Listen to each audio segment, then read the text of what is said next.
गाजीपुर की बात करें, गाजीपुर की बात करें। गाजीपुर बैलेट पेपर आएगा, ये बैलेट पेपर लूटेंगे बंदूक की नोक पे, तो वहाँ डेमोक्रेसी की से किया है।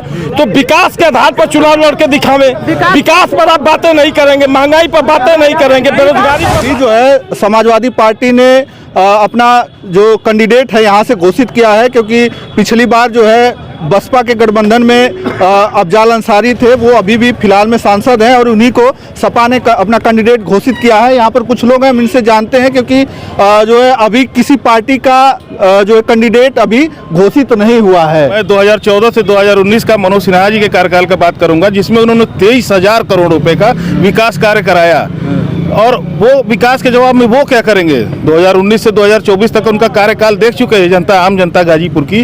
क्या वैसा ही कार्यकाल वो दोबारा फिर करना चाहेंगे, या फिर मनोज सिन्हा जी के क्या उत्तर दे सकते हैं उनके विकास कार्यों का, जो 23,000 करोड़ का काम मनोज सिन्हा जी ने कराया, क्या उनके पास इसका उत्तर है कोई? फिर जनता ने 2019 में क्यों हरा दिया उनको?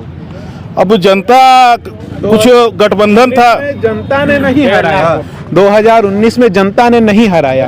जिस थाली में आके दो बिल्लियां लड़ती थी, वही दोनों बिल्लियां एक सुर अलग ईवीएम हरा दिया, उनको ईवीएम हरा दिया। ये सही बात नहीं बता पा रहे हैं। जब जैसे देखिए बात ये है कि ईवीएम हरा दिया और बैलेट पेपर आएगा, ये बैलेट पेपर लूटेंगे बंदूक की नोक पे, तो वहाँ डेमोक्रेसी की जीत हो जाएगी। और डेमोक्रेसी की बात वो करती है, वो राजनीतिक पार्टियां करती हैं जिनके स्वयं पार्टी में ही डेमोक्रेसी नहीं है। बताइए, अखिलेश यादव के अलावा समाजवादी पार्टी में क्या कोई नेता नहीं है? बैलेट पेपर का लूट पंजाब में देखने को मिला है। सामने जो है रिटर्निंग अफसर उसको क्रॉस कर रहा है, और सीबीआई जो चंद्रचूड़ जी हैं, उन्होंने स्पष्ट देखा और फिर रिजल्ट घोषित किया। इतना बेईमानी भारतीय जनता पार्टी, उसके चुनाव लड़ने का एक आधार है। ऐसा है कि विकास की यदि बातें करते हैं, अभी कार्यक्रम एक चल रहा था, उस पर भी मैंने कहा कि यदि आपने देश में विकास किया है या जिले में विकास किया है, तो आप विकास पर चुनाव लड़कर दिखाएं। आप भगवान राम का सहारा क्यों लेते हैं? सुन लीजिए, भगवान सबके हैं, भगवान सबके हैं, हम लोग भी भगवान में आस्था रखते हैं। लेकिन यदि 10 साल का कार्यकाल यदि आपके पूरा हो गया, आपने विकास यदि किया है, तो विकास के आधार पर चुनाव लड़के दिखावे, विकास पर आप बातें नहीं करेंगे, महंगाई पर बातें नहीं करेंगे, बेरोजगारी पर बातें नहीं करेंगे, भ्रष्टाचार पर बातें ही नहीं करेंगे। जितने भी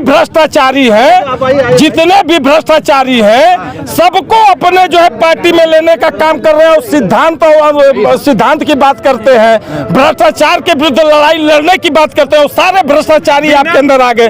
शुभेंदु अधिकारी, अगर भ्रष्टाचार होता तो 6.7 रेट के दर से इंडिया की जीडीपी उस दौर में नहीं बढ़ती जब कोरोना में पूरे विश्व के जीडीपी 2.7 के दर से। एक जवाब दे दे, प्रति व्यक्ति कर्ज इतना बढ़ गया है, 2014 से पहले का देख ले, 2014 के बाद का देख ले कि प्रति व्यक्ति कर्ज कितना हुआ है। यदि आपको जीएसटी से इनकम हुआ है, आपको यदि नोटबंदी के बाद कांग्रेस इस कर्ज के दौर में भी किसान आंदोलन का समर्थन कर रही है, जो हर किसान 10,000 रुपए पेंशन की मांग कर रहा है, जबकि सरकार खुद इतने कर्ज में है। ठीक है, आप बताइए। इनको हिसाब चाहिए, देश कर्ज में चला गया है। ठीक है, आप अपना जवाब सुन लीजिए, जवाब सुनिए, जवाब सुन लीजिए।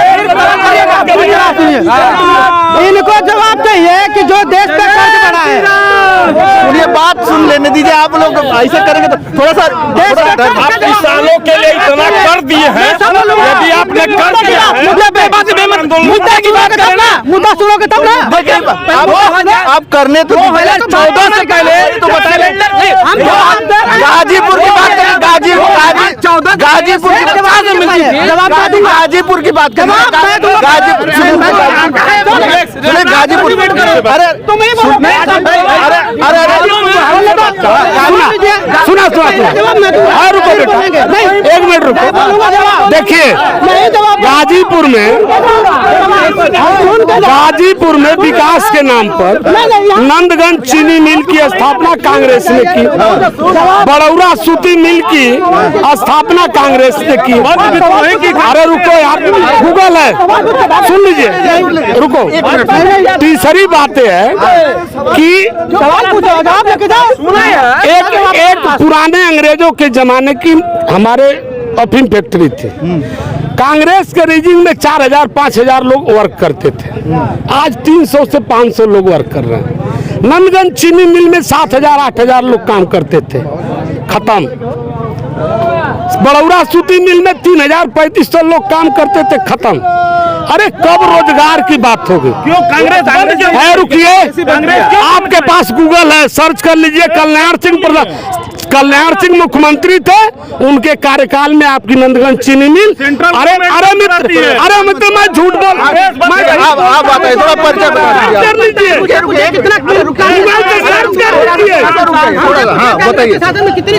बताइए, बता रहे हैं कि कंपनियां जो है बंद है, रोजगार नहीं है। देखिए, जहाँ तक कंपनी बंद की बात है, 2014 से पहले केंद्र में कांग्रेस की सरकार थी और 2017 से पहले जो प्रदेश में हमारी सरकार थी वो उसके गठबंधन में थी केंद्र में। 2014 तक वो जो जिस कंपनी की बात कर रहे हैं, जिस फैक्ट्री के बंद होने की बात कर रहे हैं, आखिर 2014 तक और 2017 तक जब वो सरकार में थे उस समय उसको खुलवाने का काम क्यों नहीं उन्होंने किया? आज जब चुनाव का समय आया है, जैसे विकास की बात जब ये करते हैं, जब ये विकास की बात करते हैं और जब हम नज़र दौड़ाते हैं तो बनारस से गाजीपुर कभी 4 घंटे में सफर तय होता था, आज 1.5 घंटे में तय होता है। विकास की बात करते हैं, कभी 1951 में यहाँ के सांसद ने आवाज़ उठाया था और नेहरू ने पटेल आयोग का गठन किया था। 2014 तक इनकी सरकार रही है केंद्र में, उस पर इन्होंने ध्यान नहीं दिया। अगर 2014 के बाद अगर उस पटेल आयोग को लागू करने का काम किसी ने किया तो भारतीय जनता पार्टी ने किया। आज जो काम हो रहा है भारतीय जनता पार्टी से, जो यहाँ सांसद हुआ था, जब वो यहाँ सांसद होता है और रेल राज्य मंत्री जब बनता है तो इस रेलवे पुल का यहाँ शिलान्यास होता है और आज भाजपा की सरकार है और उसी सरकार में अब वो लोकार्पण की स्थिति में है। ये क्या बात करेंगे? ये लोकतंत्र की बात करते हैं। मुझे लगता है कि देश की आज़ादी के बाद आज तक यहाँ इतने भाई हैं, आज तक हमने नहीं सुना कि आप जिस दल से चुनाव लड़े, आप आज जिस दल के सांसद हैं, अभी उस दल में आप सांसद हैं और तब तक दूसरे दल से आपका नाम आ जाता है एक प्रत्याशी के रूप में। कितना बड़ा लोकतंत्र है और कितना बड़ा लोकतंत्र है, कितने ये हिमायती हैं लोकतंत्र के, ये इसी से परिलक्षित हो जाता है कि वर्तमान में सांसद हैं बसपा के और उनका नाम तय हो जाता है समाजवादी पार्टी से। क्या ये दल बदल विरोधी कानून उनके ऊपर लागू नहीं होता? तो इनकी तो बात ही वही है, बिना सिर पैर की बात करते हैं। हमने सुना है कि उल्लू को दिन में नहीं दिखाई देता है, इसलिए बहुत कुछ नहीं कहेंगे। इतना विकास के बाद जहां पर हजारों हजार करोड़ का विकास मात्र 5 साल में हुआ है, अगर उस विकास को भी ये नहीं देख पा रहे हैं तो मुझे लगता है कि इनको विकास कभी धरातल पर दिखाई नहीं देगा, इसलिए कि ये आज तक विकास के ऊपर कभी कोई काम ही नहीं किए। जैसा कि अभी एक डिबेट चल रहा था, अपना एक लड़का था डिबेट कर रहा था, वो बताया कि ये पर्सनल अपना वो करते, ये केवल पर्सनल डेवलपमेंट के लिए ही सारा विकास ये जानते हैं। हमारा कैसे विकास हो, बस उसी विकास को जानते हैं, जनता के विकास से इनका कोई लेना देना नहीं। क्या बता रहे हैं पीडीए का? पीडीए का मतलब पर्सनल डेवलपमेंट, पीडीए का मतलब पर्सनल डेवलपमेंट, माने मेरा केवल मेरा विकास हो, मेरा विकास होना चाहिए। इसी पिछड़ा दलित और अल्पसंख्यक का नारा लेके चल रहे हैं अखिलेश यादव, आप कह रहे हैं कि धोखा है, वो धोखा है। बस केवल पर्सनल डेवलपमेंट माने मेरा विकास हो और किसी का ना हो। ये जो कहते हैं उसके ठीक उल्टा करते हैं। ये पिछड़ा दलित और अल्पसंख्यक का नारा देते हैं, लेकिन जब विकास की बात आती है तो एक पर्सनल डेवलपमेंट अथॉरिटी के फार्मूले को अपनाते हैं।